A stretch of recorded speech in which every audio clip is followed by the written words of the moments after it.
एक नंबर होगी या डायमेंशनलेस होगी, तो वो डिपेंड कर रहा है सी की पावर मीटर पर सेकंड। हेलो स्टूडेंट्स, तो कैसे आप सब लोग। हमारा चैप्टर 1 चल रहा है क्लास 11th का, यूनिट एंड मेजरमेंट। उसमें ऑलमोस्ट हम एंड की तरफ पहुंच चुके हैं। हम उस चैप्टर का सबसे इंपॉर्टेंट पार्ट डिस्कस कर रहे थे, दैट इज डायमेंशनल एनालिसिस।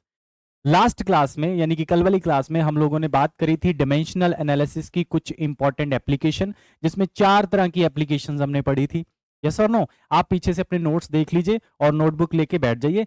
आज उन्हीं एप्लीकेशन पे बेस्ड कुछ अच्छे अच्छे क्वेश्चन हम लोग करने वाले हैं। ठीक है, तो मजा आएगा आपको क्वेश्चन करते टाइम। तो स्टार्ट करते हैं। कल हमने 4 एप्लीकेशन पढ़ी थी, उन्हीं एप्लीकेशन पे बेस्ड आज कुछ क्वेश्चन स्टार्ट करते हैं। तो चलिए शुरू करते हैं। ओके, फर्स्ट क्वेश्चन देखिए। क्वेश्चन कह रहा है अ फोर्स, एक मिनट। क्वेश्चन कह रहा है a force defined by F is equal to A T plus B T square. F is equal to A T plus B T square. Force का equation दिख रहा है सबको? यस और नो? इस इक्वेशन को देखिए, acts on a particle at a given time T, the factor which is dimensionless if alpha beta are constant. वो कह रहा है अगर अल्फा और बीटा कुछ कांस्टेंट्स हैं तो इन चारों में से कौन सी फिजिकल क्वांटिटी डायमेंशनलेस होगी। तो सबसे पहला टास्क तो इस क्वेश्चन में ये है कि भैया अल्फा और बीटा फाइंड करो। यस और नो? ठीक है, तो पहले क्या करते हैं, अल्फा और बीटा फाइंड करते हैं। तो हमें फोर्स दे रखा है F is equal to alpha T plus beta T square. Okay, अब मैंने कल बताया था from the homogeneity of dimensional analysis, left hand side में जो फिजिकल क्वांटिटी है उसके net dimension right hand side पे जो फिजिकल क्वांटिटीज हैं उनके कलेक्टिव डायमेंशन के बराबर बनेंगे। ठीक है, जैसे कि यहां पे दिख रहा है मुझे अल्फा टी, तो अल्फा टी के डायमेंशन भी फोर्स वाले बनेंगे, बीटा टी स्क्वायर के डायमेंशन भी फोर्स वाले ही होने चाहिए। ये नेसेसरी कंडीशन है, तभी होमोजेनिटी ऑफ डायमेंशनल एनालिसिस वाली जो कंडीशन है वो सेटिस्फाई हो पाएगी। तो इसका मतलब अल्फा टी के डायमेंशन, अल्फा टी के जो डायमेंशन होंगे सेम एज फोर्स। ठीक है, तो alpha T is equal to, अब फोर्स का डायमेंशनल फॉर्मूला पुट कर दीजिए, m1l1t माइनस 2। ठीक है, एक बार पीछे वाले नोट्स में देख लीजिए, कल हमने फोर्स का डायमेंशनल फॉर्मूला लिखा था, उसी को यूज कर रहे हैं यहाँ पे। ठीक है, और यहां से मैं एक्चुअली अल्फा का डायमेंशनल फॉर्मूला निकाल सकता हूं, क्योंकि उसने बोला गिवन टाइम टी, तो टी यहाँ पे स्मॉल टी जो एक्चुअली वो टाइम को रिप्रेजेंट कर रहा है। तो यहां से अल्फा आ जाएगा m1l1t माइनस 2। ये जो ये वाला t है ये नीचे आएगा, तो इसके डायमेंशनल फॉर्मूला आ जाएगा t की पावर 1। इसको ऊपर लेके जाएंगे तो हमारे पास अल्फा का डायमेंशनल फॉर्मूला आ जाएगा m1l1 t की पावर माइनस 3। नोट करिए अल्फा का डायमेंशनल फॉर्मूला मैंने कैसे निकाला है, वही कॉन्सेप्ट लगा के जो कल हम बार बार बोल रहे थे कि लेफ्ट हैंड साइड के डायमेंशन राइट हैंड साइड की फिजिकल क्वांटिटीज के नेट डायमेंशन के बराबर होना चाहिए। तो इधर अगर फोर्स है तो अल्फा टी का डायमेंशनल फॉर्मूला भी कलेक्टिवली फोर्स वाला होना चाहिए, बीटा टी स्क्वायर का डायमेंशनल फॉर्मूला भी कलेक्टिवली फोर्स वाला होना चाहिए। तो यहां से अल्फा का डायमेंशनल फॉर्मूला आ गया। नेक्स्ट मुझे निकालना है बीटा का डायमेंशनल फॉर्मूला। तो अब यहां पे लगाएंगे हम लोग कि जो यहाँ पे जो बीटा टी स्क्वायर है, ये वाली जो टर्म्स है, इसका नेट डायमेंशनल फॉर्मूला फोर्स वाला होना चाहिए। तो नेक्स्ट स्लाइड पे चलते हैं। अब मैं क्या करता हूं, बीटा टी स्क्वायर, इसका नेट डायमेंशनल फॉर्मूला फोर्स वाला होना चाहिए, और फोर्स का क्या होता है m1l1t माइनस 2। यस और नो? ठीक है, ओके, यहां तक क्लियर होगा सबको। अब यहां से बीटा का निकाल लेते हैं, तो बीटा का क्या आ जाएगा m1l1t माइनस 2, और यहाँ पे टी स्क्वायर यानी टाइम का स्क्वायर है, तो अगर ये टी स्क्वायर यहां जाता है और उसका डायमेंशनल फॉर्मूला पुट करेंगे तो टाइम का टी की पावर 1 होता है, टाइम के स्क्वायर का क्या हो जाएगा टी की पावर 2। ओके, ठीक है, अब ये टी स्क्वायर जब ऊपर जाएगा तो हमारे पास आ जाएगा beta is equal to m1l1t की पावर माइनस 4। तो मेरे पास अल्फा का डायमेंशनल फॉर्मूला भी आ गया, मेरे पास बीटा का डायमेंशनल फॉर्मूला भी आ गया। एक बार जरा पीछे देख लीजिए, अल्फा का डायमेंशनल फॉर्मूला क्या है, ये रहा अल्फा का डायमेंशनल फॉर्मूला m1l1t की पावर माइनस 3। मैं यहां पे साथ में लिख देता हूं m1l1t की पावर माइनस 3। ओके, क्लियर है यहां तक? ठीक है, अब अल्फा का डायमेंशनल फॉर्मूला आ गया, बीटा का डायमेंशनल फॉर्मूला आ गया। क्वेश्चन हमसे ये पूछ रहा है कि, एक मिनट, क्वेश्चन हमसे ये पूछ रहा है कि इन चारों फिजिकल क्वांटिटीज में से कौन सी डायमेंशनलेस है। तो अल्फा का डायमेंशनल फॉर्मूला पता है, बीटा का पता है, टाइम का तो पता ही है। आप देख लीजिए इनमें से कौन सा ऑप्शन बन रहा है जिसमें m0 l0 t0 बन रहा है। ठीक है, तो चाहे आप एक एक ऑप्शन को चेक कर सकते हैं। सबसे पहला ऑप्शन क्या है, beta T upon alpha, beta T upon alpha. इसको चेक करते हैं कि इसका डायमेंशनल फॉर्मूला क्या बन रहा है। तो मेरे पास है फर्स्ट ऑप्शन जो है, ऑप्शन नंबर 1 को चेक करते हैं, बीटा टी अपॉन अल्फा। तो मुझे क्या करना है इस क्वेश्चन में, ऊपर बीटा का पहले डायमेंशनल फॉर्मूला पुट करना है। बीटा का डायमेंशनल फॉर्मूला अभी निकाला, कितना, m1 l1 टी की पावर -4। साथ में कर देना है टाइम का डायमेंशनल फॉर्मूला, तो टाइम का डायमेंशनल फॉर्मूला टी की पावर 1। नीचे पुट कर देना है अल्फा का डायमेंशनल फॉर्मूला, और अल्फा का डायमेंशनल फॉर्मूला क्या आया हमारे पास, m1 l1 टी की पावर -3। ठीक है, अब चेक करिए थोड़ा सा आगे सॉल्व करके, हमारे पास आ जाएगा m की पावर 1, ठीक है, l की पावर 1 और t की पावर -4 और t की पावर +1, ये हो जाएगा t की पावर -3। डिनोमिनेटर में same as it is m1 l1 t की पावर -3। अब ये सब कुछ कैंसिल हो रहा है ना, मतलब हमारे पास यहाँ पे बन रहा है m0 l0 एंड t0। ठीक है, इसका मतलब जो फर्स्ट ही हमारा ऑप्शन है वही हमारे पास डायमेंशन लेस आ रहा है, तो इसलिए इसका जो करेक्ट ऑप्शन हो जाएगा वो फर्स्ट ऑप्शन हो जाएगा। ठीक है, क्वेश्चन आपने एनालाइज कर लिया कि किस तरीके से इस तरीके की प्रॉब्लम को टैकल करना है आपने। आपको लेफ्ट हैंड साइड पे फोर्स दी है तो इसका डायमेंशनल फॉर्मूला भी फोर्स वाला होगा, इसका डायमेंशनल फॉर्मूला भी फोर्स वाला होगा।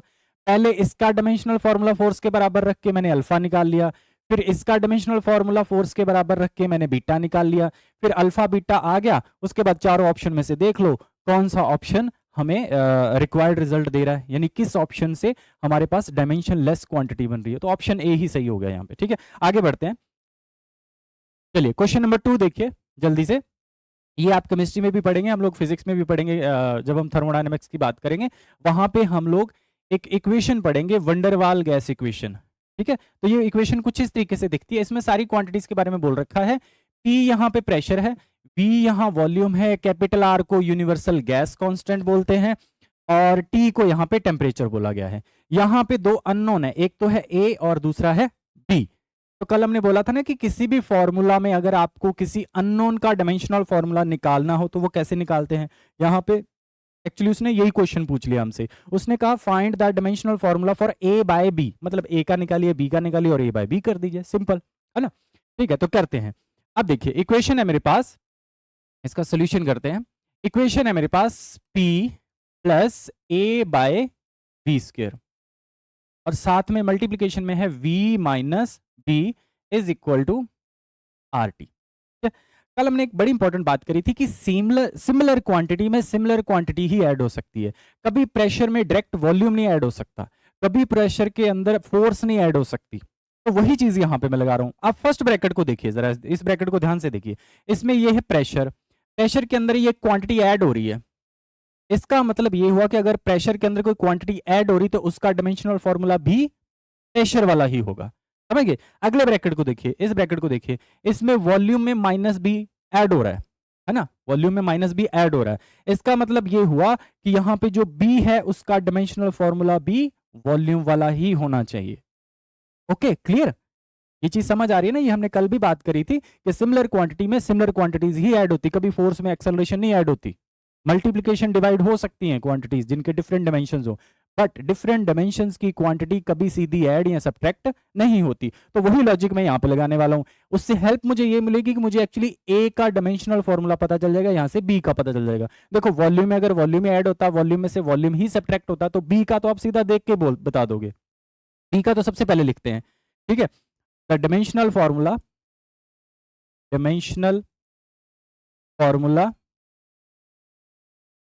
For B is of volume, इसका तो वॉल्यूम वाला ही होगा, ज्यादा सोचना ही नहीं है। वॉल्यूम में से बी माइनस हो रहा है तो वॉल्यूम वाला ही होगा। ठीक है, तो dimensional formula for B is, volume का क्या होता है, L cube.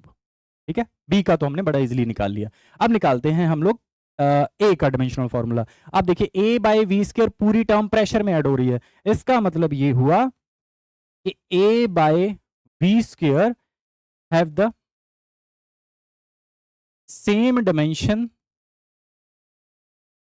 Same dimensions as that of pressure, as that of pressure, इसका प्रेशर वाला होगा। ठीक है, नेक्स्ट स्लाइड पे चलते हैं। इसका मतलब a बाय वी स्क्वेयर का डायमेंशनल फॉर्मूला वो होगा जो प्रेशर का होता है। अब प्रेशर का पीछे वाले नोट्स में देखिए अपना, जब मैंने कल लिखवाया था तो पीछे वाले नोट्स देखिए, वहां पे देखिए प्रेशर का डायमेंशनल फॉर्मूला। प्रेशर मैंने लिखवाया था, आपको याद होगा, फोर्स अपॉन एरिया, और फोर्स का होता है m1L1T-2, एरिया का होता है L की पावर 2। L की पावर 2 अगर ऊपर लेके जाओगे तो प्रेशर का आ जाएगा m की पावर 1, L की पावर -1, T की पावर -2। अंडरस्टैंड, यहाँ तक क्लियर है?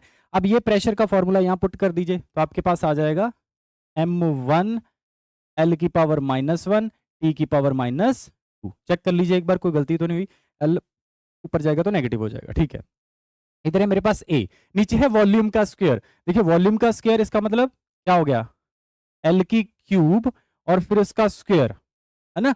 इसका मतलब L की पावर 6 हो जाएगी, तो ये बन जाएगा A डिवाइड बाय L की power 6 is equal to m की पावर 1, L की पावर -1, T की पावर -2।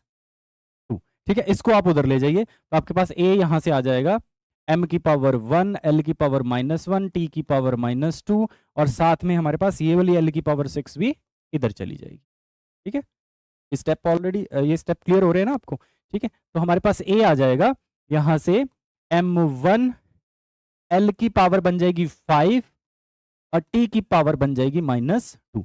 तो देखिए A का डायमेंशनल फॉर्मूला भी निकाल लिया मैंने और B का डायमेंशनल फॉर्मूला भी निकाल लिया, लेकिन क्वेश्चन क्या डिमांड कर रहा है? क्वेश्चन कह रहा है भाई A बाय B का डायमेंशनल फॉर्मूला बताओ। ठीक है, तो A बाय B का डायमेंशनल फॉर्मूला बताना है, A by B।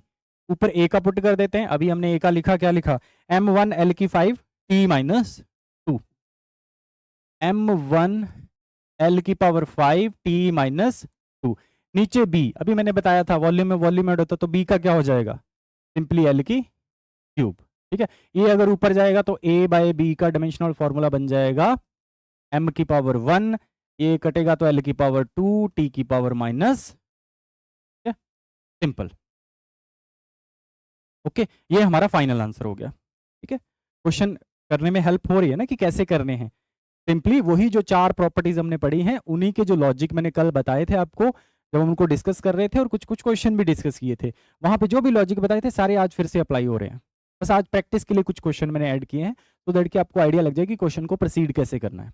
Okay, next question पे बढ़ते हैं। देखिए नेक्स्ट क्वेश्चन, देखिए इस क्वेश्चन में कह रहा है, क्वेश्चन नंबर 3 में, द पोटेंशियल एनर्जी, बोल दिया उसने, the potential energy you of a particle varies with distance x, मतलब इसमें कहीं पे भी अगर x आ रहा है तो मतलब वो डिस्टेंस है। ठीक है, from a fixed origin is given as, वो ये पोटेंशियल एनर्जी का फॉर्मूला दे दिया, मैं फॉर्मूला यहां लिखता हूं, u is equal to a root x divide by x plus b। ठीक है, where a and b are constant, कुछ कांस्टेंट है मतलब अननोन है हमारे लिए, हमें क्या करना है, the dimensions of A and B are respectively, the dimensions of A and B are respectively। देखिए दो के डायमेंशन निकालने, A का निकालना है, B का निकालना है। ठीक है, तो फॉर्मूले को देख के पता चल रहा है कि अगर लेफ्ट हैंड साइड पे पोटेंशियल एनर्जी है तो राइट हैंड साइड पे भी सभी क्वांटिटीज का डायमेंशंस मिला के एनर्जी वाले बनने चाहिए या सिंपली वर्क वाले बनने चाहिए। ठीक है, तो मतलब A का डायमेंशनल फॉर्मूला और B का डायमेंशनल फॉर्मूला पता होगा तभी तो हम इसको कर पाएंगे। तो इसके लिए B का डायमेंशनल फॉर्मूला कैसे निकालेंगे? देखो डिनोमिनेटर में बोला x इज डिस्टेंस, तो डिस्टेंस के अंदर डिस्टेंस ही तो ऐड हो सकता है, डिस्टेंस के अंदर वेलोसिटी थोड़ी ऐड होगी। तो डिनोमिनेटर को अगर देखा जाए तो x प्लस बी है, इसका मतलब b का सेम डायमेंशनल फॉर्मूला होगा जो डिस्टेंस का होगा। तो मैं यहां पे लिख देता हूं, only distance can be added और सब्ट्रैक्टेड। ये सारी कल वाली लॉजिक है जो यहाँ पे लग रहे हैं, बार बार मैं वही लिख भी रहा हूँ ताकि आपके दिमाग में बैठ जाए ये चीजें कि क्या क्या लॉजिक यहाँ पे लगा के हम लोग क्वेश्चन को प्रोसीड करते हैं। तो only distance can be added और सब्ट्रैक्टेड फ्रॉम डिस्टेंस। ठीक है, इसका मतलब अगर मैंने x प्लस बी लिखा तो b must have the dimension of length यानी कि डिस्टेंस। तो इसका मतलब b का जो डायमेंशनल फॉर्मूला आएगा वो आ जाएगा सिंपली l की पावर 1। b डिस्टेंस में डिस्टेंस ऐड हो सकता है तो इसलिए b का डायमेंशनल फॉर्मूला बन जाएगा l की पावर 1। ठीक है, अब a का डायमेंशनल फॉर्मूला निकालना है, तो जब b का पता चल गया कि नीचे तो l की पावर 1 ही आएगा, यहां बन जाएगा l की पावर हाफ क्योंकि रूट है तो l की पावर बन जाएगी हाफ। यहां a का निकालना है तो इधर एनर्जी का पुट करके हम a का भी निकाल सकते हैं। लेकिन अगर आगे बढ़ने से पहले अगर आप ऑप्शन चेक करो, उसने बोला the dimensions of a and b are respectively, मतलब जो बाद में ऑप्शन लिख रखा है वो इसको बता रहा है b को। तो एक ही ऑप्शन है जिसमें l की पावर 1 है, तो आप सीधा a का बिना निकाले इसको टिक कर सकते हो। कभी कभी ऐसी सुविधा मिल जाती है किसी क्वेश्चन में, कॉम्पिटिटिव एग्जाम में भी कभी कभी ऐसा होता है कि अगर आपका लक बहुत अच्छा हो तो इस तरीके की सुविधा मिल जाती है। तो मुझे एक ही ऑप्शन दिख रहा है जो दूसरे नंबर पे है जिसमें l की पावर 1 है, तो वो फर्स्ट वाला है, तो मैं इसको टिक कर देता हूँ। ठीक है, this is the correct option. आप एज अ होमवर्क कर लीजिए, आपने यहां से a का डायमेंशनल फॉर्मूला निकालना है। ठीक है, निकालने की टेक्निक मैंने बता दी। नीचे यहां पे लेंथ का डायमेंशनल फॉर्मूला आएगा, यहां पे लेंथ की पावर हाफ आ जाएगी, a का निकालना, इधर एनर्जी यानी जो वर्क वाला है m1l2t -2, वो लगा के आप a का डायमेंशनल फॉर्मूला निकाल लेंगे और फिर चेक करेंगे कि क्या a ऑप्शन से मैच कर रहा है या नहीं कर रहा। ठीक है, आगे बढ़ते हैं नेक्स्ट क्वेश्चन पे। हाँ जी, नेक्स्ट क्वेश्चन देखिए, कह रहा है if E and G denote energy and gravitational constant, दोनों क्वांटिटीज के बारे में उसने बता दिया कि यहाँ पे E क्या है और G क्या है।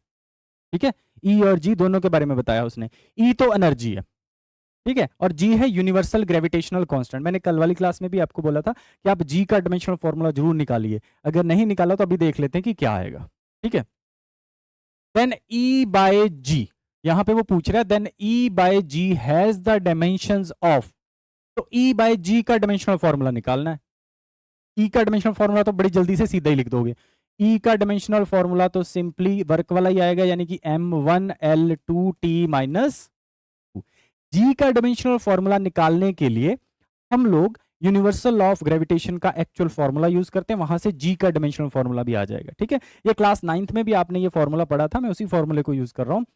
फॉर्मूला कहता है कि दो मटेरियल पार्टिकल जिनका मासेस है लेट्स से m1 और m2, दोनों r डिस्टेंस पे रखे हुए हैं, तो दोनों के बीच में एक फोर्स एक्सर्ट होती है जिसको बोलते हैं ग्रेविटेशनल फोर्स। तो उस फोर्स का फॉर्मूला है F is equal to capital G m1 m2 divide by r square. ठीक है, अगर अगर मुझे किसी फिजिकल क्वांटिटी का एक्चुअल जो फिजिकल फॉर्मूला है या उसका जो मैथमेटिकल रेशन है वो पता है, तो उसमें कोई भी अगर क्वांटिटी मुझे मेरे लिए अननोन है तो मैं उसका डायमेंशनल फॉर्मूला निकाल सकता हूँ, उसके एसआई यूनिट निकाल सकता हूँ। यस और नो, जब हम एसआई यूनिट्स की बात कर रहे थे तब भी मैंने ये बोला था कि आपको बस उसका फॉर्मूला पता होना चाहिए कि वो दूसरी क्वांटिटीज पे कैसे कैसे डिपेंड करती है, वो नॉन क्वांटिटीज पे कैसे कैसे डिपेंड करती है।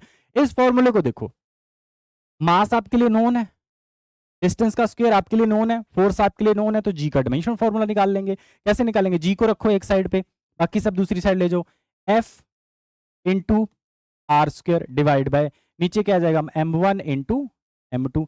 एफ का डायमेंशनल फॉर्मूला पुट कर दीजिए, क्या आ जाएगा m की पावर 1 l की पावर 1 t की पावर -2, साथ में है डिस्टेंस का स्क्वायर तो l की पावर 2 डिवाइड बाय नीचे है हमारे पास मास इंटू मास यानी m की पावर हो जाएगी 2। ठीक है, ये m की पावर 2 को जब ऊपर लेके जाऊंगा तो नेगेटिव हो जाएगी, तो मेरे पास हो जाएगा, इसको सॉल्व करेंगे तो आपके पास हो जाएगा m की पावर -1, ये 2 पावर जब ऊपर जाएगी, l की पावर हो जाएगी 3 और t की पावर हो जाएगी -2। तो ये dimensional formula for universal gravitational constant आ गया।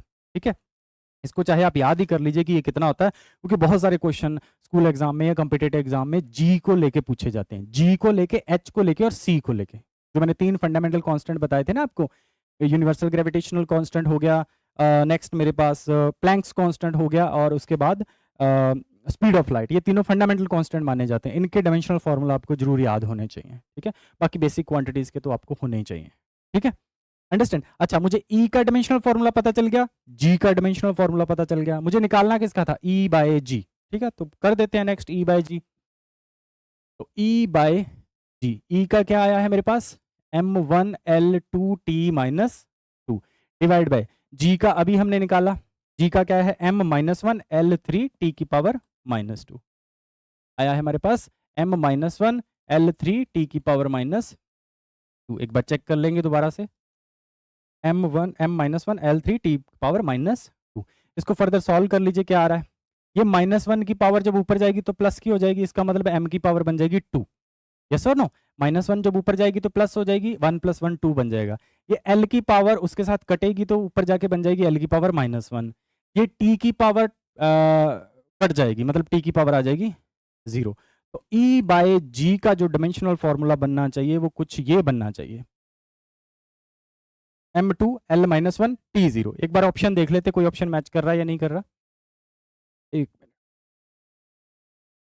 यस, हमारे पास क्या बना, t की पावर 0 वाला एक ऑप्शन तो ये दिख रहा है मुझे, और t की पावर 0 वाला एक ऑप्शन मुझे ये दिख रहा है ना। हमारे पास क्या बना है, एक बार देख लेते हैं। और फिर ना m2 l-1, m2 l-1, ये ऑप्शन सी मैच कर रहा है, m2 l-1 और t की पावर 0, ये ऑप्शन सी मैच कर रहा था, तो C option is the correct one. चलिए आगे बढ़ते हैं। नेक्स्ट क्वेश्चन देखिए, कह रहा है if y represents the pressure and x represents the velocity gradient. याद करिए, जब मैं फिजिकल क्वांटिटीज आपको पढ़ा रहा था तब मैंने बोला था कि जब भी किसी क्वांटिटी के साथ ग्रेडियंट वर्ड जोड़ दिया जाता है तो इसका मतलब वो क्वांटिटी डिवाइड बाय डिस्टेंस होता है। ठीक है, मैंने बोला है वेलोसिटी ग्रेडियंट तो dv/dx, मैं बोलूं प्रेशर ग्रेडियंट तो dp/dx, ठीक है, मैं बोलूं पोटेंशियल ग्रेडियंट तो dv/dx। ठीक है, समझ गए ना इस बात को। जब कभी भी किसी भी क्वांटिटी के साथ आपको ग्रेडियंट वर्ड जुड़ा हुआ दिख जाए तो आपने क्या करना है, उस क्वांटिटी को जस्ट डिस्टेंस से डिवाइड कर देना है। ठीक है, अब इस क्वेश्चन में आइए, ये क्वेश्चन क्या कह रहा है हमें, ये क्वेश्चन कह रहा है कि y यहां पे प्रेशर है, तो y के यूनिट तो फिर प्रेशर वाले होंगे, y के यूनिट प्रेशर वाले होंगे और y का डायमेंशनल फॉर्मूला भी प्रेशर वाला होगा। नेक्स्ट है मेरे पास x represent the velocity gradient, तो पहले मैं y का लिखता हूं फिर लिखते हैं x के बारे में।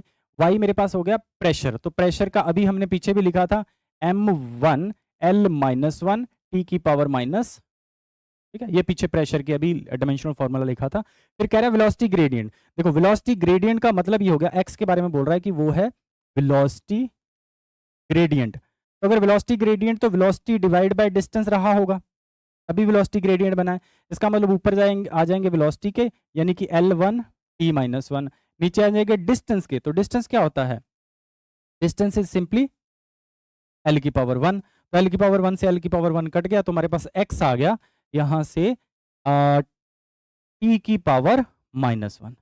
ठीक है, अब मुझे ये पता चल गया कि y का डायमेंशनल फॉर्मूला क्या है, मुझे ये पता चल गया कि x का डायमेंशनल फॉर्मूला क्या है। अब वो पूछ क्या रहा है, कह रहा है then the dimensions of d²y/dx²। ठीक है, तो इस तरह की फिजिकल क्वांटिटीज का डायमेंशनल फॉर्मूला निकालने के लिए जैसे ये लिखा है d²y डिवाइड बाय dx², तो आपने यहाँ पे रखी हुई क्वांटिटी देख लेनी क्या है, और आपने यहाँ पे जिसके विद रिस्पेक्ट टू डेरिवेटिव हो रहा है, क्या फर्स्ट ऑर्डर डेरिवेटिव हो रहा है या सेकंड ऑर्डर डेरिवेटिव हो रहा है या थर्ड ऑर्डर डेरिवेटिव हो रहा है, तो यहाँ पे मुझे दिख रहा है कि सेकंड ऑर्डर डेरिवेटिव हो रहा है, तो मतलब इसका जो डायमेंशनल फॉर्मूला होगा वो y/x² का डायमेंशनल फॉर्मूला होगा। समझ रहे हो बात को, इस फिजिकल क्वांटिटी का जो डायमेंशनल फॉर्मूला होगा वो y का जो डायमेंशनल फॉर्मूला है डिवाइड बाय x², क्योंकि डबल डेरिवेटिव हो रहा है, तो ऊपर मैं पुट कर दूंगा y का डायमेंशनल फॉर्मूला। अभी बोला था प्रेशर, तो प्रेशर का क्या था, m1 l-1 t-2 divide by, नीचे आ जाएगा x², अभी देखो x का निकाला मैंने, x का निकाला t की पावर -1, तो x² का क्या हो जाएगा, t की पावर माइनस, यस और नो, तो t की पावर -2 t की पावर -2 को कैंसिल करेगा, तो y/x² का जो डायमेंशनल फॉर्मूला बनेगा मेरे पास वो बन जाएगा m1 l की पावर -1 t की पावर 0। एक बार ऑप्शन चेक कर लेते हैं, कोई ऑप्शन मैच कर रहा है या नहीं कर रहा। ठीक है, क्या बना हमारे पास m1 l-1 t0, यानी 1 -1 0, 1 -1 1 -1 0, option C is the correct one. ठीक है, option C is the correct one, understand. ठीक है, तो देख रहे हैं ना कल वाली जो भी हमने वहां पे बताई थी बातें आपको सारी, कि चारों एप्लीकेशन से कैसे क्वेश्चन सॉल्व किए जाते हैं, सब एप्लीकेशंस यहाँ पे यूज हो रही हैं। ठीक है, आगे बढ़ते हैं। Next question, question number 6, the force F is given in terms of t यानी time and displacement x by the equation, equation यहां लिख लेता हूं, is equal to ax plus b x cube plus c, कुछ ऐसा सा बोल रहे हैं वो लोग, ठीक है। और पूछा क्या है, कह रहा है कि इसमें ए बी और सी आ रहा है। अगर ए बी और सी आ रहा तो आप मुझे डायमेंशनल फॉर्मूला बताइए बी सी बाय ए, ये क्वेश्चन में पूछा है। बी सी बाय ए यानी b multiply c divide by a का बताइए। तो मतलब मुझे ए का डायमेंशनल फॉर्मूला भी निकालना है, मुझे बी का भी निकालना है, मुझे सी का भी निकालना है। तीन अननोन मुझे दिख रहे हैं। फिर से वही लॉजिक, इस साइड फोर्स है तो इस पूरी क्वांटिटी का डायमेंशनल फॉर्मूला भी फोर्स वाला ही होगा, और इस पूरी क्वांटिटी का डायमेंशनल फॉर्मूला भी फोर्स वाला ही होगा। ओके, इसमें कोई कंफ्यूजन तो नहीं है? यस और नो? ठीक है, आगे बढ़ते हैं। तो सबसे पहले ए का डायमेंशनल फॉर्मूला निकाल लेते हैं। इसका मतलब ए एक्स का डायमेंशनल फॉर्मूला फोर्स वाला होगा। तो फोर्स का डायमेंशनल फॉर्मूला क्या होता है? m1 l1 t minus m1 l1 t minus 2, ठीक है। और यहां से ए का निकालना है, और एक्स के बारे में बोल रखा है कि डिस्टेंस है या डिस्प्लेसमेंट है, तो ए का क्या आ जाएगा फिर यहां से? ए आ जाएगा m1 l1 t माइनस 2, ठीक है। डिनोमिनेटर में आ जाएगा एक्स, एक्स का क्या हो जाएगा? l की पावर 1, ठीक है। l की पावर 1 इस वाली l की पावर 1 को कैंसिल कर देगी, तो बचेगा क्या हमारे पास? सिर्फ और सिर्फ m की पावर 1 t की पावर माइनस 2। तो कैपिटल ए का डायमेंशनल फॉर्मूला तो मैंने ऑलरेडी निकाल लिया। अब निकालना है हम लोगों को डायमेंशनल फॉर्मूला फॉर बी और सी, ठीक है, बी और सी। अंडरस्टैंड?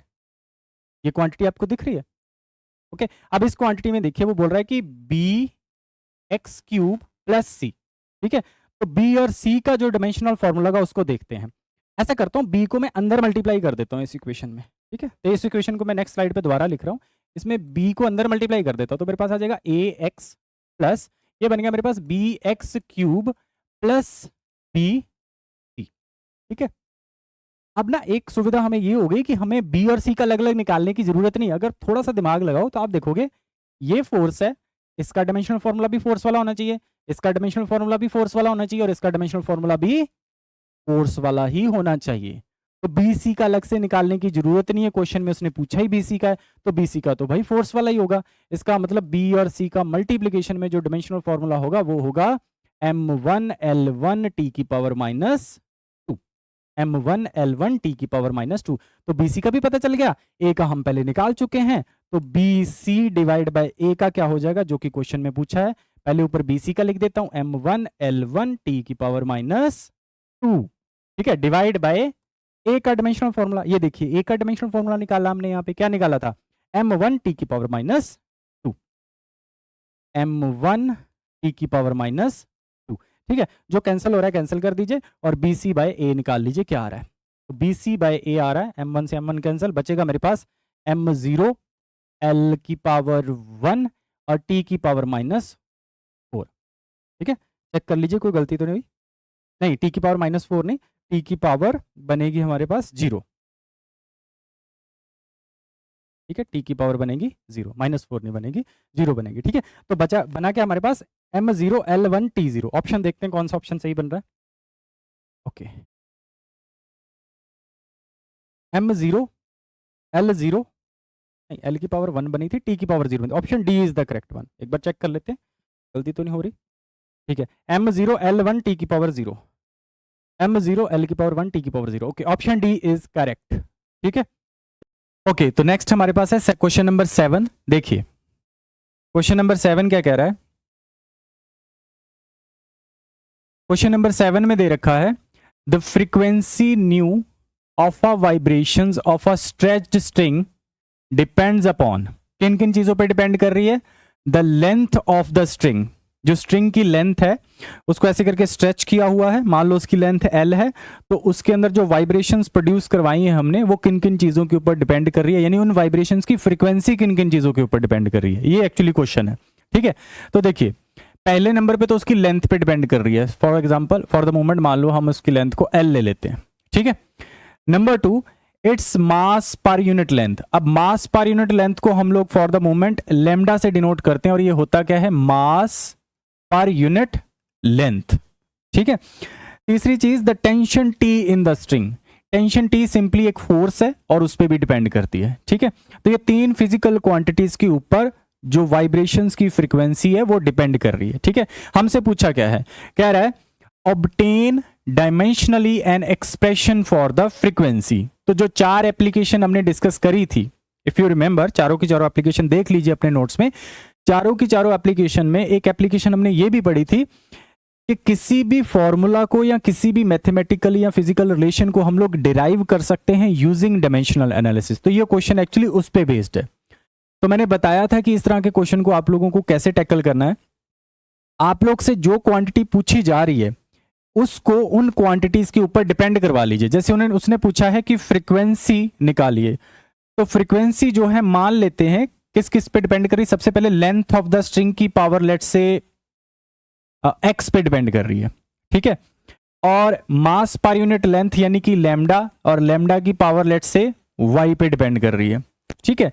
और अगला बोला उसने टेंशन टी, और मान लो टेंशन टी की पावर लेट्स से जेड पे डिपेंड कर रही है। पहला स्टेप क्लियर है, कुछ नहीं किया इसमें। जो जो उसने बोला था मैंने वो डिपेंडेंसी दिखा दी। मैंने मान लिया कि फ्रीक्वेंसी लेंथ की पावर एक्स पे डिपेंड कर रही है, मास पर यूनिट लेंथ जिसको लीनियर मास डेंसिटी भी बोलते हैं उसकी पावर वाई पे डिपेंड कर रही है, और टेंशन स्ट्रिंग के अंदर जो टेंशन टी है उसकी पावर जेड पे डिपेंड कर रही है। यहां तक क्लियर है। अगला काम मैंने आपको बताया था, प्रोपोर्शनलिटी के साइन को हटा के कोई कांस्टेंट लगा दीजिए, और this constant is assumed to be dimensionless. इसको हम डायमेंशनलेस मान के चलेंगे, इसका कोई काम नहीं होगा, ठीक है। नेक्स्ट एल की पावर एक्स, लैम्डा की पावर वाई, टी की power, T tension not a time, be careful, T is a tension, उसकी पावर Z। फिर अगला स्टेप क्या बताया था, अगले स्टेप में मैंने बोला था कि लेफ्ट हैंड साइड पे जो फिजिकल क्वांटिटी है उसका डायमेंशनल फार्मूला पुट कर दीजिए। राइट हैंड साइड पे जैसे आपको लेंथ दिख रही है तो लेंथ का डायमेंशनल फार्मूला पुट कर दीजिए। लैम्डा यानी मास पर यूनिट लेंथ, इसका डायमेंशनल फार्मूला पुट कर दीजिए। एंड टेंशन टी जो कि एक फोर्स है तो उसका डायमेंशनल फार्मूला पुट कर दीजिए। तो मैं क्या करता हूं, यहां पे सामने इनके तीनों क्वांटिटीज के डायमेंशनल फार्मूला यहीं लिख देता हूं। देखिए लेंथ है तो लेंथ का तो आपको पता स्क्वायर ब्रैकेट के अंदर एल की पावर 1 आ जाएगा, ठीक है। नेक्स्ट है लैम्डा, दैट इज मास पर यूनिट लेंथ, तो मास पर यूनिट लेंथ के लिए आ जाएगा m की पावर 1 l की पावर -1। मास पर यूनिट लेंथ तो लेंथ ऊपर जाके -1 हो जाएगी। नेक्स्ट है मेरे पास टेंशन, टेंशन मतलब फोर्स, तो इसका तो सेम होगा जो फोर्स वाला होता है, m की पावर 1 l की पावर 1 t की पावर -2, ठीक है। ये सिंपल फोर्स वाला हो गया। अब कुछ नहीं करना, वो तीनों डायमेंशनल फार्मूला यहां पुट कर दीजिए। अच्छा, फ्रीक्वेंसी का डायमेंशनल फार्मूला क्या होना चाहिए, because simply frequency is defined as the reciprocal of the time period. तो अगर फ्रीक्वेंसी टाइम पीरियड का रेसिप्रोकल है तो उसका डायमेंशनल फार्मूला टी इनवर्स होगा, ठीक है। बाकी सब जीरो होंगे, यानी फ्रीक्वेंसी का हो जाएगा m0 l0 t -1 is equal to k is dimensionless, ठीक है। तो l का पुट करता हूं, l की पावर 1 उसकी पावर x, ये स्टेप क्लियर है। नेक्स्ट लैम्डा, लैम्डा में क्या है, मास पर unit length, that is m की पावर 1 l की पावर -1 और उसकी पावर है y। तीसरा है मेरे पास टेंशन, टेंशन मतलब फोर्स, तो फोर्स का लिखा हुआ मैंने m की पावर 1 l की पावर 1 t की पावर -2 और इसकी पावर z। अच्छा, इससे अगला स्टेप क्या करना है, जो सिमिलर है जैसे लेंथ लेंथ लेंथ, इन सबको एक साथ लिख लीजिए। इनके जो एक्सपोनेंट्स हैं इन सबको इकट्ठा कर लीजिए, क्योंकि बेस सेम है तो सबके एक्सपोनेंट्स को ऐड कर दीजिए। मास के अगर कुछ हैं तो उनको ऐड कर दीजिए, टाइम के अगर हैं तो उनको कुछ ऐड कर दीजिए, ठीक है। Left hand side as it is लिखते हैं। मेरे पास आ जाएगा m की पावर 0 l की पावर 0 t की पावर -1। यहां मेरे पास आ जाएगा, देखिए यहां पे l की पावर है x, यहां पे l की पावर है -y और यहां पे l की पावर है +z। तो तीनों का बेस सेम है तो पावर ऐड हो जाएंगी। इसका मतलब मेरे पास बन जाएगा l की पावर x, यहां बन जाएगा -y, ठीक है। यहां से आएगा मेरे पास प्लस का z, ठीक है। ये तो l के लिए हो गया। अच्छा, m के लिए क्या बन रहा है, m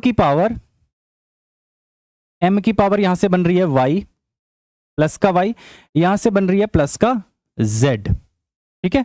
नेक्स्ट t के का साथ क्या हो रहा है, t का देख लीजिए, यहां पे तो t है नहीं तो t की x में तो कुछ नहीं आएगा, y में भी नहीं है, इसमें देख लीजिए इसमें है t की पावर -2z, ठीक है। तो इन तीनों को हमने एक स्क्वायर ब्रैकेट के अंदर बंद कर दिया। अब कुछ नहीं करना, left and right hand side पे आप देख लीजिए, एल की पावर्स को कंपेयर कर लीजिए, मास की पावर्स को कंपेयर कर लीजिए और टाइम की पावर्स को कंपैरिजन करना है बस, और वहां से आपके पास एक्स वाई और जेड आ जाएंगे, ठीक है। नेक्स्ट स्लाइड पे करते हैं, इतने को एक बार देख लीजिए और नोट कर लीजिए, ठीक है। आगे बढ़ते हैं, अब पावर्स कंपेयर करते हैं। देखिए इधर देखिए, मास की पावर है y प्लस जेड, क्या इस तरफ मास में कुछ है, नहीं, जीरो है। तो इसका मतलब ये हुआ कि मेरे पास आ गया y plus z is equal to 0। पीछे चलते हैं। l की पावर कितनी है, x minus y plus z, इस तरफ कितनी है l की पावर 0, मतलब x minus y plus z is equal to 0, x minus y plus z भी इज इक्वल टू 0।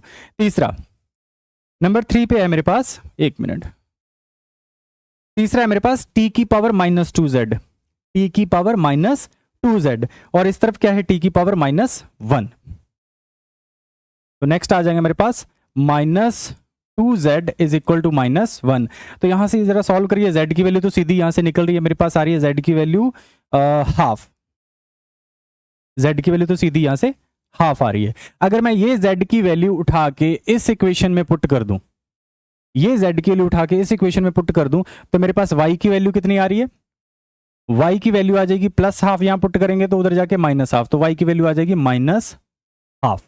ठीक है, अब देखिए y की वैल्यू भी आ गई, z की वैल्यू भी आ गई। अब इसमें पुट करते हैं, देखते हैं x की वैल्यू कितनी आती है। तो हमारे पास x आ जाएगा यहां से, y की वैल्यू आई है मेरे पास हाफ, तो एक माइनस पहले से उसकी वैल्यू माइनस हाफ, तो ये प्लस हाफ हो जाएगा।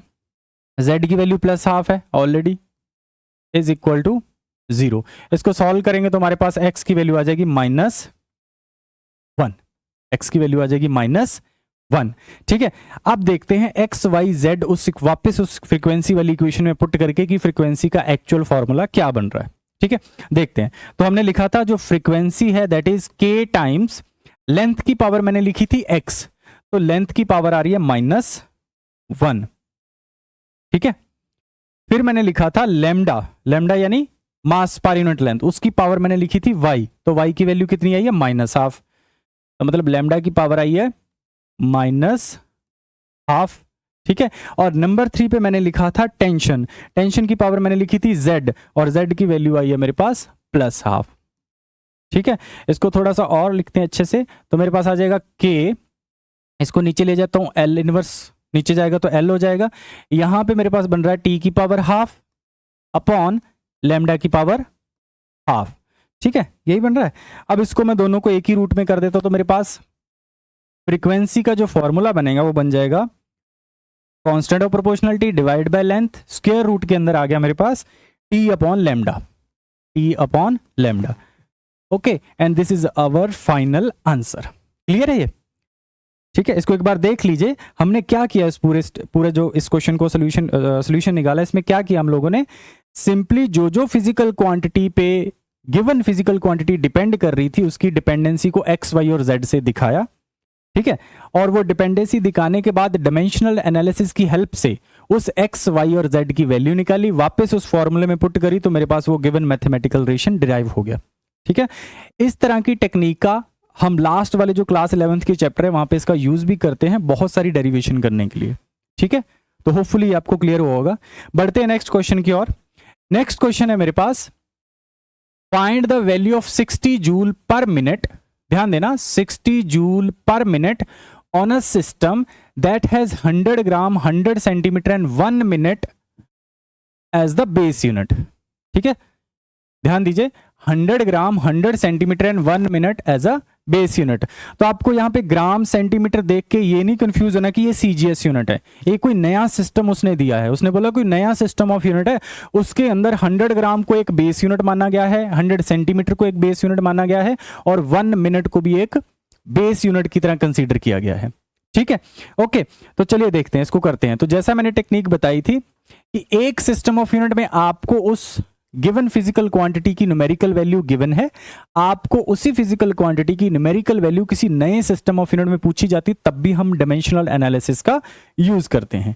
सबसे पहले तो फिजिकल क्वांटिटी पहचानते हैं कि वो कौन सी है, क्योंकि तभी उसका डायमेंशनल फॉर्मूला लिख पाएंगे, तभी हम वो जो यूज करते हैं फॉर्मूले के अंदर स्मॉल ए स्मॉल बी स्मॉल सी वो गेस कर पाएंगे। तो सबसे पहले फिजिकल क्वांटिटी पहचानते हैं कौन सी। देखिए इसमें लिखा है 60 जूल पर मिनट, यानी work done per unit time, ऐसा कुछ है ना। तो ये तो पावर होती है, मतलब यहां से जो मुझे दे रखा है ये पावर के यूनिट दे रखे हैं ना, लेकिन इसको कंप्लीटली एसआई में बनाना है। जो गिवन फिजिकल क्वांटिटी उसको कंप्लीटली पहले एसआई में बना लेते हैं। ठीक है, तो ये मुझे दे रखा है 60 जूल, अच्छा पर मिनट दे रखा है, तो मुझे इसको सेकंड में ले जाने के लिए 60 से डिवाइड कर देता हूं। ठीक है, तो मेरे पास आ जाएगा 1 जूल पर सेकेंड, और इसको बोल दिया जाता है 1 वॉट। ठीक है, पावर के जो ऐसा यूनिट होते हैं वो वॉट होते हैं या जूल पर सेकंड होते हैं।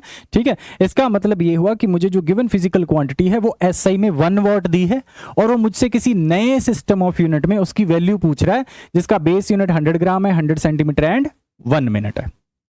ये क्लियर हुई चीज? ठीक है, चलिए आगे बढ़ते हैं। उससे अगला काम क्या करना होता था, जो भी फिजिकल क्वांटिटी है पहले उसका डायमेंशनल फॉर्मूला लिखिए। ठीक है, तो मुझे पावर दिख रही है, तो पावर का डायमेंशनल फॉर्मूला अगर भूल गए तो इसी फॉर्मूले से निकाल लो। पावर का डायमेंशनल फॉर्मूला ऊपर लिखेंगे हम लोग वर्क का, दैट इज m1L2T-2। वर्क का यही होता है, नीचे टाइम का t की पावर 1, ये टाइम की पावर 1 ऊपर जाएगी तो t की पावर -3 हो जाएगी, तो पावर का आ जाएगा मेरे पास m1L2T की पावर -3। ये वाला क्लियर है? ठीक है, तो पावर का डायमेंशनल फॉर्मूला आ गया यहां से मेरे पास। यहां से एक्चुअली मुझे फॉर्मूले में यूज होने वाला ए पता चल गया, फॉर्मूले में यूज होने वाला बी पता चल गया और फॉर्मूले में यूज होने वाला स्मॉल सी पता चल गया। ठीक है, कहां पे यूज होता है अभी मैं फॉर्मूला लिखूंगा। देखिए, ए की वैल्यू आई यहां से मेरे पास 1, बी की वैल्यू आई 2 और सी की वैल्यू आई मेरे पास -3। अंडरस्टैंड? ओके, अब लिखते हैं नेक्स्ट जिसमें कन्वर्ट करना है। तो मतलब यह है कि मेरे को एसआई सिस्टम में दिया है, किसी न्यू सिस्टम में वो पूछ रहा है न्यू सिस्टम ऑफ यूनिट। ठीक है, बी केयरफुल, ये सीजीएस नहीं है, उसने कोई नया बेस सिस्टम अपना यूनिट बनाया है। ठीक है, उसमें पूछ रहा है वो मेरे से। तो इसमें मुझे पता चला कि जो क्वांटिटी है उसके लिए N1 मुझे दिया हुआ है 1, यानी 1 वॉट या 1 जूल पर सेकंड जो भी दिया हुआ है। ठीक है, और इसमें मुझे N2 निकालना है, ये मेरा टास्क है। ठीक है, N1 दिया है, N2 निकालना है, और क्या चीज चाहिए होती है इसमें, A B C चाहिए होते हैं। ठीक है, और A B C अभी हमने उसके डायमेंशनल फॉर्मूले से निकाल लिए। देखिए जरा एक बार, A की वैल्यू 1 2 -3, 1 2 -3, तो ये A B C मैंने तीनों एवेल्युएट कर लिए। ठीक है, इसमें भी सेम ही रहेंगे, इसमें चेंज थोड़ी हो जाएंगे, कोई डायमेंशनल फॉर्मूला तो उस क्वांटिटी का सेम ही रहेगा ना। ऐसा यूनिट या किसी और सिस्टम ऑफ यूनिट में जाओगे तो न्यूमेरिकल वैल्यू चेंज होती है। ठीक है, तो A की वैल्यू आ गई 1, B की वैल्यू आ गई 2, C की वैल्यू आ गई -3। अंडरस्टैंड? इसके बाद जो फॉर्मूला हम लोग यूज करते हैं वो आपको याद होगा, हम यहाँ पे फॉर्मूला यूज करते हैं। अगर मुझे N2 निकालना है तो मैं फॉर्मूला यूज करता हूं N1, यहां मैं लिखता हूं M1 डिवाइड बाय M2 इसकी power A, then L1 divide by L2 इसकी power B, then T1 divide by T2 और इसकी पावर C। याद करिए, पीछे से नोट्स देख लीजिए अपने, मैंने यही फॉर्मूला लिखवाया था जब भी हमें conversion of a physical quantity from one system of unit to another करना होता है। ठीक है, एक बार नोट्स देख लीजिए, वहां पे मैंने ऐसा ही कुछ फॉर्मूला लिखा था। ठीक है, तो स्टार्ट करते हैं, फॉर्मूला अप्लाई करते हैं। N2 मुझे निकालना है, N1 की वैल्यू 1 है, N1 की वैल्यू 1 है। अब देखिए M1 है एसआई सिस्टम में, तो एसआई सिस्टम में हम लोग मास को किस में मेजर करते हैं, केजी में, है ना। लेकिन जो नया सिस्टम ऑफ यूनिट है वो तो ग्राम्स में कन्वर्ट कर रहा है, तो इसका मतलब इसमें आ जाएगा 1000 ग्राम डिवाइड बाय नया जो सिस्टम ऑफ यूनिट है, ये वाला जो सिस्टम ऑफ यूनिट है ये एक्चुअली मास को ग्राम में मेजर करता है, लेकिन इसमें सबसे छोटा यूनिट 1 ग्राम नहीं है, इसमें 100 ग्राम है। यही गलती होने के चांसेस होते हैं, ये नहीं करना है। उसने जो बेस यूनिट आपको दे दिया ना कि 100 ग्राम ही सबसे छोटा यूनिट है मेरा, ठीक है, उसी को कंसीडर करना है आपने। ठीक है, तो 100 ग्राम, यहां गलती हो सकती है, इसको ध्यान से करना। और इस पूरे की पावर ए की वैल्यू है 1। नेक्स्ट है लेंथ को वो मेजर करता है सेंटीमीटर में। ठीक है, उसने सेंटीमीटर में मेजर किया और उसने सबसे छोटा यूनिट कौन सा बताया है, 100 सेंटीमीटर। ठीक है, लेकिन एसआई सिस्टम में हम लोग लेंथ को मेजर करते हैं मीटर में, है ना, और 1 मीटर के अंदर 100 सेंटीमीटर होते हैं, तो इसको भी मैं सेंटीमीटर में कर लेता हूं। अच्छा, इसकी पावर कितनी हो जाएगी, 2। ठीक है, लास्ट है मेरे पास टाइम, तो टाइम के लिए क्या करना है, देखिए वो टाइम को मेजर कर रहा है मिनट में, ठीक है, हम मेजर कर रहे हैं सेकंड में, तो 1 में बनाना है। ठीक है, तो हम इसको कर लेते हैं, लेट्स से मिनट के लिए मैंने लिख लिया 60 सेकंड, और इसमें तो 1 सेकंड होता ही है, लेकिन इसकी पावर कितनी आएगी, -3। इसकी पावर कितनी आएगी, -3। आप जब इस कंप्लीट को सॉल्व करेंगे तो आपके पास आ जाएगा n2 = 1, तो यहां से तो मेरे पास आ रहा है 10, ठीक है, यहां से तो 1 आ रहा है, ठीक है, और यहां से आ रहा है मेरे पास 1/60 की पावर -3। जब आप इसको कंप्लीटली सॉल्व करेंगे तो आपके पास जो आंसर बनेगा वो बनेगा कुछ 2.16 इंटू 10 की पावर 6, यानी जो न्यूमेरिकल वैल्यू आएगी वो ये आएगी in the new system of unit, in the new system of unit. ठीक है, नए सिस्टम ऑफ यूनिट में ये वाली वैल्यू बनेगी। ठीक है, एक बार ध्यान से देख लीजिए दोबारा से। किसी भी फिजिकल क्वांटिटी को कन्वर्ट करने के लिए आपको उस फिजिकल क्वांटिटी का डायमेंशनल फॉर्मूला पता होना चाहिए, क्योंकि वहीं से ए, बी और सी आएंगे, और वो ए, बी और सी ही इस फॉर्मूले को वैल्यूएट में या उस न्यूमेरिकल वैल्यू को एवेल्युएट करने में आपकी हेल्प करते हैं। अंडरस्टैंड? ठीक है, चलिए आगे बढ़ते हैं। क्वेश्चन नंबर 9 देखिए, इसमें कह रहा है an unknown physical quantity alpha is expressed as, उसका एक मैथमेटिकल रिलेशन दे रखा है लॉग की टर्म में, दिख रहा होगा आपको। इसमें जो जो भी पैरामीटर्स आ रहे हैं, एम को बोल रहा है मास है, इसमें ए के बारे में बोल रहा है कि ए एक्सेलरेशन है, और एल आ रहा है उसके बारे में बोल रहा है कि ये लेंथ है। ठीक है, और पूछ क्या रहा है? पूछ रहा है the unit of the alpha should be, यानी कि ये जो अननोन फिजिकल क्वांटिटी अल्फा है इसके यूनिट पूछ रहा है हमसे कि इसके ऐसा यूनिट क्या होंगे। ठीक है, ओके, तो करते हैं इस क्वेश्चन को। अच्छा, इसमें डायमेंशनल एनालिसिस ना भी लगाएं तो वैसे भी क्वेश्चन सॉल्व हो जाएगा। देखिए, मैंने बोला था लॉग या लॉग का आर्ग्यूमेंट पूरा का पूरा डायमेंशनलेस होता है। ठीक है, अब इसमें देखिए लॉग के आर्ग्यूमेंट में 1 है और 1 के साथ कुछ ऐड हो रहा है। अब देखिए 1 के साथ अगर कोई क्वांटिटी मल्टीप्लिकेशन या डिवीजन में ऐड हो रही है तो मतलब वो भी एक नंबर होगी। समझ रहे हो इस बात को?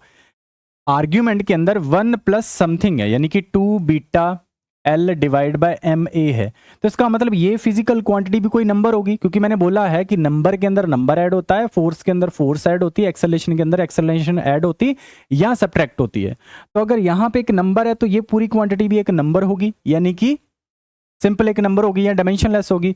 तो एक्चुअली मैं यहाँ से क्या कर सकता हूँ, मान सकता हूँ कि मेरे पास जो beta length divide by M A है वो डायमेंशनलेस है, तो इसको फॉर द मोमेंट मैं 1 मान लेता हूं। ठीक है, डायमेंशनलेस मान लिया, मतलब m0 l0 t0, इसको मैंने 1 अज्यूम कर लिया। यहां से मैं बीटा के ऐसा यूनिट निकाल सकता हूं, तो बीटा आ जाएगा मेरे पास ma डिवाइड बाय l।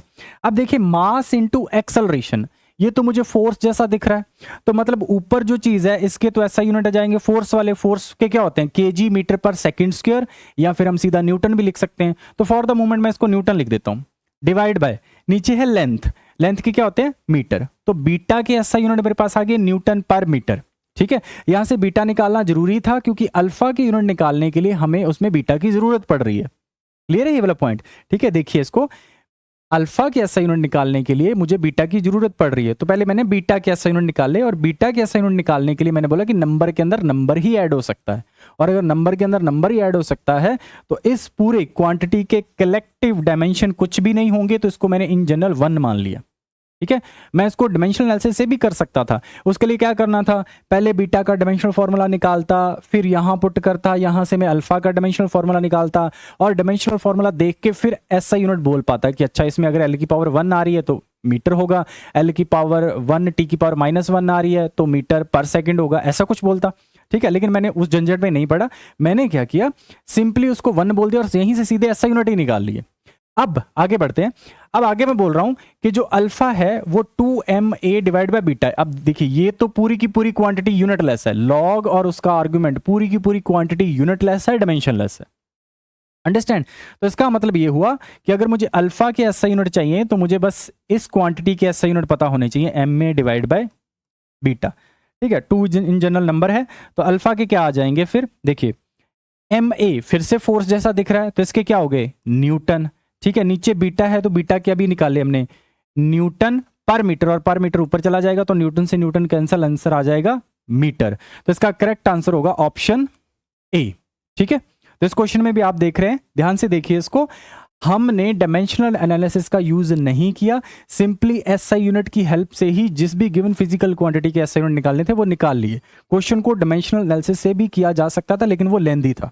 ठीक है, अंडरस्टैंड? चलिए बढ़ते हैं नेक्स्ट क्वेश्चन की ओर।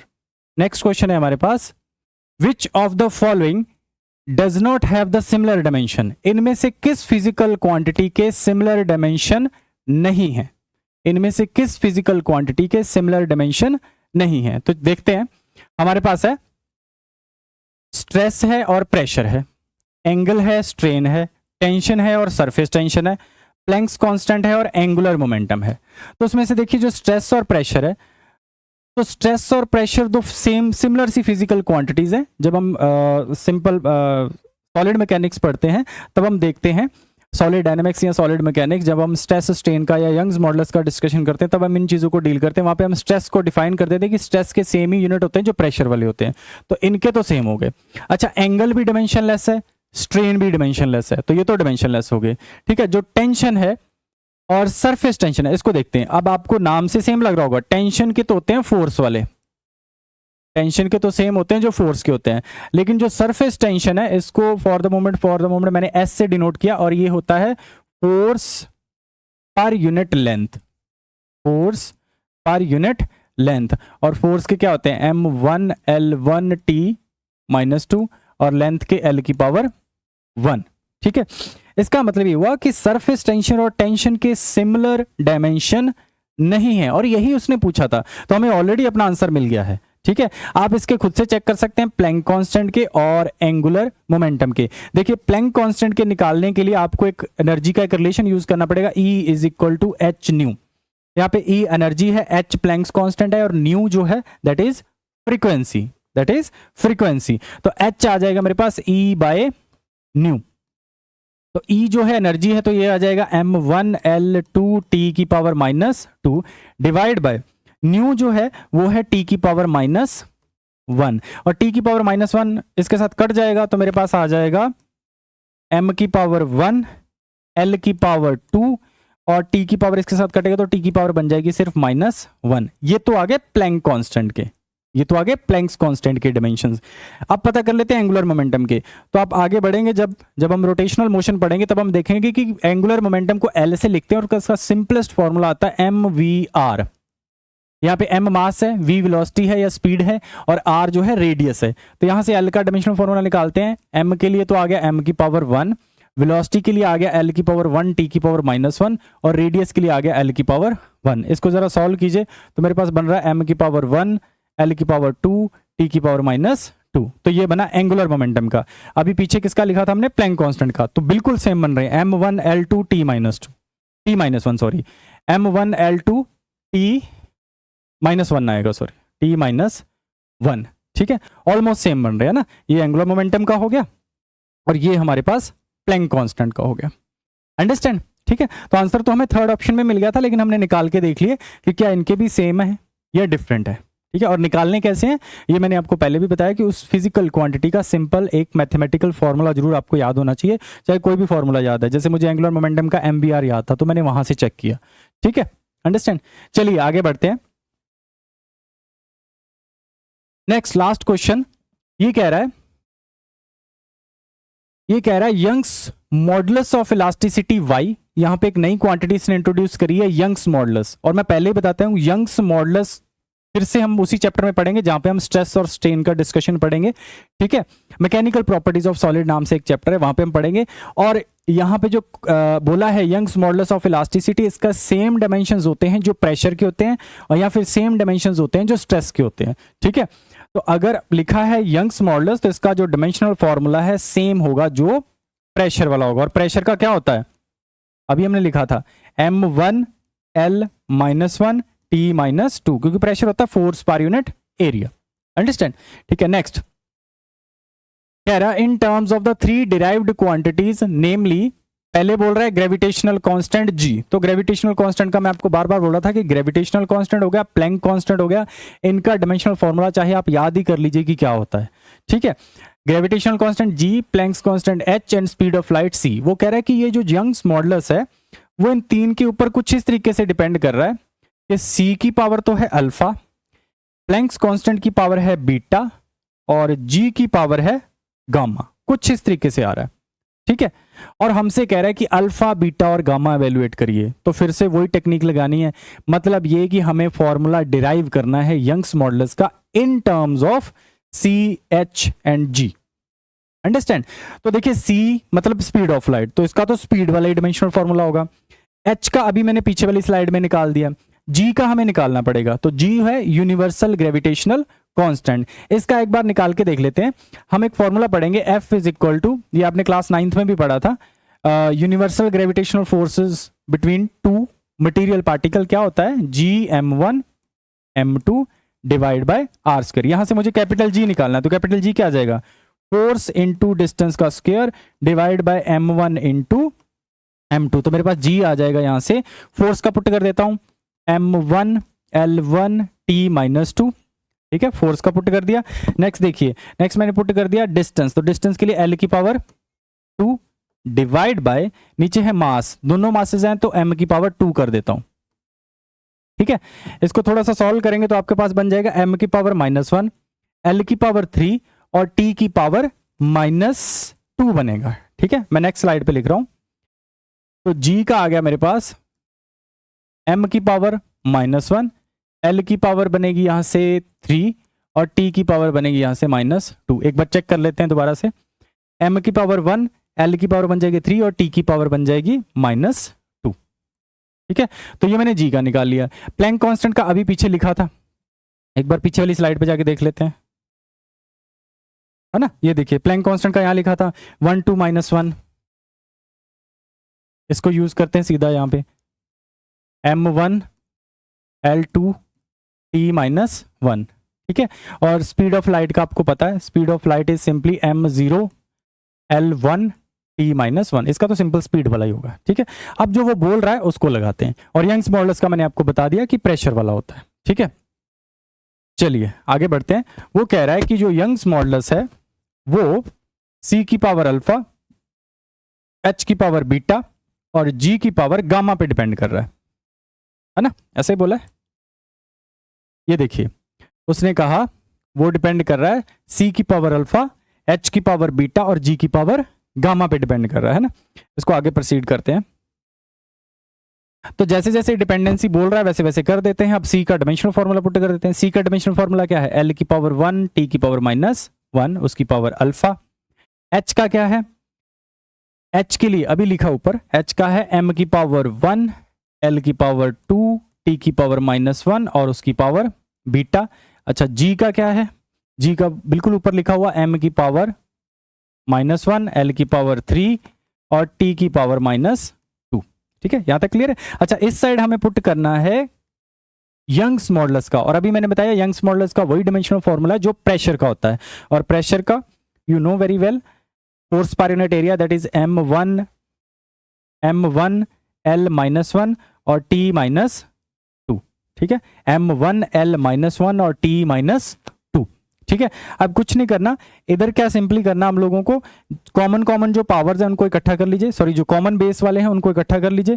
जैसे सबसे पहले m को इकट्ठा करते हैं, तो m में मुझे दिख रहा है m की पावर यहां से बीटा दिख रही है और यहां पे गामा आएगा, और m की पावर मुझे यहां से माइनस गामा दिख रही है, यहां से बीटा दिख रही है, यहां से गामा दिख रही है। तो मैं नेक्स्ट स्लाइड पे लिखता हूं कि मेरे पास आया m की पावर बीटा माइनस गामा। अब l की पावर ढूंढते हैं कितनी कितनी आ रही है, l की पावर ढूंढिए। l में आ रहा है अल्फा, यहां पे आ रहा है 2 बीटा, यहां पे 2 है, अल्फा प्लस 2 बीटा प्लस 3, देख लीजिए ध्यान से, अल्फा l की power alpha plus 2 beta plus 3 gamma, ठीक है। नेक्स्ट लिखते हैं l की power alpha plus 2 beta plus 3 gamma, और t की पावर देख लेते हैं, t की पावर देख लेते हैं। t में आ रहा है मेरे पास, t की पावर माइनस अल्फा, पहले लिखता हूं t की पावर माइनस अल्फा, t की पावर माइनस अल्फा। नेक्स्ट मेरे पास आ रहा है t की पावर माइनस बीटा, t की पावर माइनस बीटा, और लास्ट में क्या आ रहा है, लास्ट मेरा t की पावर -2 गामा, t की पावर -2 गामा, ठीक है। ये आ रहा है मेरे पास, ये बन रहा है मेरे पास राइट हैंड साइड पे, और लेफ्ट हैंड साइड पे तो आपको पता है जो यंग्स मॉडुलस के वही हैं जो प्रेशर के होते हैं, दैट इज m1 L -1 और T की पावर -2, ठीक है। अंडरस्टैंड, एक बार देख लीजिए दोबारा से, इसी में कोई मिस्टेक ना हो क्योंकि फिर सारी कैलकुलेशन गलत हो सकती है। एक बार चेक कर लेते हैं, यहां पे मैंने पुट किया H का, तो H में आ रहा है m1 L2 T -1, ठीक है। एक बार H को दोबारा से चेक कर लेते हैं, m1 L2 T -1, क्योंकि एंगुलर मोमेंटम के सेम होते हैं जो H के होते हैं, ठीक है। चलिए आगे बढ़ते हैं, अब कंपेयर करते हैं, ठीक है, जो उनके पावर्स हैं उनको कंपेयर करते हैं। तो सबसे पहले तो मुझे दिख रहा है कि beta minus gamma is equal to 1, M की पावर कंपेयर करी। नेक्स्ट मुझे दिख रहा है alpha plus 2 beta plus 3 gamma is equal to -1, ठीक है, ये मैंने एल की पावर कंपेयर करी। तीसरा मुझे दिख रहा है minus alpha minus beta minus 2 gamma is equal to -2, ठीक है। अब 3 इक्वेशन बन गई और 3 ही मेरे पास अननोन है ना, 3 इक्वेशन बन गई है, 3 ही अननोन है, तो निकालते हैं इनको। अगर मैं इन दोनों इक्वेशंस को, ये वाली और ये वाली इक्वेशन, इन दोनों इक्वेशंस को अगर मैं ऐड करूं तो क्या बनेगा मेरे पास, इन दोनों को इक्वेशन ऐड करूं तो अल्फा माइनस अल्फा ये तो बन जाएगा 0, ठीक है। इसको और इसको ऐड करूंगा तो मेरे पास बन जाएगा बीटा, है ना, इसको और इसको ऐड करूंगा तो बीटा, इसको और इसको ऐड करूंगा तो बन जाएगा मेरे पास प्लस में गामा इज इक्वल टू, इधर बनेगा -3, ठीक है, यानी beta plus gamma is equal to -3। तो मैंने इस इक्वेशन को और सेकंड और थर्ड इक्वेशन को डील किया तो मेरे पास इक्वेशन बन गया नया, beta plus gamma is equal to -3। एक ये फर्स्ट इक्वेशन है। अगर मैं फर्स्ट इक्वेशन को और ये जो फोर्थ इक्वेशन बनी, इनको नाम दे ही देते हैं, first equation, second equation, third equation and this is our fourth equation. अब अगर मैं फर्स्ट और फोर्थ इक्वेशन को ऐड करता हूं तो मेरे पास बन जाएगा 2 बीटा, क्योंकि जब ऐड करूंगा माइनस गामा या प्लस गामा है तो वो तो कट जाएगा, है ना, और यहां पे ऐड करूंगा तो मेरे पास बचेगा 1 -3, 1 -3 बचेगा -2, ठीक है। तो बीटा की वैल्यू आ जाएगी मेरे पास यहां से -1, ठीक है, बीटा की वैल्यू क्लियर है, बीटा की वैल्यू आ गई -1। अगर ये बीटा की वैल्यू -1 मैं यहां रखता हूं, इस जगह रखता हूं, तो देखते हैं गामा की वैल्यू कितनी आती है। तो उस सिचुएशन में मेरे पास गामा आ जाएगा, बीटा की वैल्यू -1 रखेंगे तो उधर जाएगी 2 हो जाएगी, एक माइनस का साइन है तो गामा की वैल्यू आ जाएगी -2, ठीक है। बीटा भी आ गया, गामा भी आ गया, अब टास्क रह गया अल्फा निकालने का। तो इनमें से किसी भी, ये सेकंड और थर्ड इक्वेशन में से किसी में भी आप बीटा और गामा पुट कर दीजिए, आपके पास अल्फा की वैल्यू आ जाएगी, ठीक है। देखते हैं किसमें पुट करते हैं, हम लोग इसमें पुट कर देते हैं सेकंड इक्वेशन में। सेकंड इक्वेशन में मुझे दिख रहा है अल्फा इज इक्वल टू, यहाँ पे बीटा की वैल्यू पुट कर देता हूँ, बीटा की वैल्यू कितनी है -1, तो ये बन जाएगा -2, है ना, प्लस फिर से गामा की वैल्यू भी क्या है -2, तो फिर से माइनस आएगा -6 इज इक्वल टू -1। तो यहां से अल्फा आ रहा है मेरे पास -8 उधर जाएगा तो प्लस का हो जाएगा, तो मेरे पास आ जाएगा यहां से कुछ 7 पॉजिटिव का, ठीक है। अल्फा की वैल्यू 7, बीटा की वैल्यू -1, गामा की वैल्यू -2 आ रही है, ठीक है। नेक्स्ट स्लाइड पे मैं लिख रहा हूं अल्फा की वैल्यू 7, बीटा की वैल्यू आई मेरे पास -1, गामा की वैल्यू आई मेरे पास -2। एक बार चेक कर लें, बीटा की वैल्यू -1, गामा की वैल्यू -2, ठीक है। अब जाते हैं पीछे क्वेश्चन में। क्वेश्चन क्या कह रहा था, क्वेश्चन हमसे अल्फा बीटा और गामा ही पूछ रहा था, तो मेरे को तो लगा फर्स्ट ऑप्शन ही सही बन रहा है हमारा, यही ऑप्शन, ये कह रहा है अल्फा की वैल्यू 7, बीटा की वैल्यू -1, गामा की वैल्यू -2, ठीक है। तो आज की जो क्लास थी हमारी वो सारी की सारी क्वेश्चन बेस्ड थी। हमने इसमें डायमेंशनल एनालिसिस की एप्लीकेशन के ऊपर जो भी क्वेश्चन बन सकते थे या जो भी जेई या नीट में पूछे जाते हैं वैसे ही क्वेश्चन पूछे, और इवन इसमें ये जो लास्ट क्वेश्चन हमने किया है ये एक्चुअली जेई एडवांस 2023 में ही पूछा गया था, ठीक है। आप क्वेश्चन पेपर देखना, उसमें आपको ये क्वेश्चन दिखेगा, ठीक है। तो डायमेंशनल एनालिसिस से इवन जेई मेन या नीट में क्वेश्चन बिल्कुल ऐसा ही पूछा जाता है। आपको कुछ फंडामेंटल क्वांटिटीज नई इंट्रोड्यूस कर दी जाती हैं और बोल दिया जाता है कि कोई गिवन फिजिकल क्वांटिटी को नई फंडामेंटल क्वांटिटीज की टर्म्स में निकालिए, ठीक है। तो टेक्निक आपको सेम लगानी है, सिंपली दोनों साइड फिजिकल क्वांटिटीज को लिख लीजिए, उनके डायमेंशनल फार्मूला लिख लीजिए, वहां से एक्स वाई जेड या अल्फा बीटा गामा की वैल्यू निकालिए, ठीक है। यही टेक्निक रहती है इस तरह के क्वेश्चंस को सॉल्व करने के लिए। और यूनिट कन्वर्जन वाले में ध्यान रखना है, मैंने अभी एक क्वेश्चन ऐसा ही करवाया है, वहां पे आपने ये ध्यान रखना है कि जो बेस यूनिट उसने दिए हैं उनको और छोटा नहीं कर लेना। जो बेस यूनिट अगर उसने 100 ग्राम बोला था ना कि बेस यूनिट मेरा 100 ग्राम है, तो उसको 1 ग्राम नहीं लेके चलना है कि ये तो सीजीएस में होता है जी ग्राम, नहीं। उसने बोला ये मेरा नया सिस्टम ऑफ यूनिट है, इसमें मैं 100 ग्राम लेता हूं, और उसने बोला था कि लेंथ को मैं सिर्फ 100 सेंटीमीटर में मेजर करता हूं, मैं 1 सेंटीमीटर से स्टार्ट नहीं कर रहा। अंडरस्टैंड? तो ये क्लैरिटी रखनी है कि जो उसने बेस यूनिट दे दिए, आपने डिनोमिनेटर में जहां पे आप M2 L2 या ये चीजें पुट करेंगे वहां पे अपने वही यूज करना है, ठीक है। वो क्वेश्चन हमने किया भी था, है ना, जिसमें 60 जूल पर मिनट दिया हुआ था। ओके, होपफुली आज की क्लास आपको समझ आई होगी। ओके, मिलते हैं नेक्स्ट क्लास में। नेक्स्ट क्लास में हम लोग एरर एनालिसिस का डिस्कशन करेंगे, और एक क्लास और होगी जिसमें हम लोग PYQ देखेंगे, और जेई या नीट में जितने भी क्वेश्चन या जिस तरह के क्वेश्चन पूछे जाते हैं एरर एनालिसिस से, उनके ऊपर डिस्कशन करेंगे। Okay, thank you so much.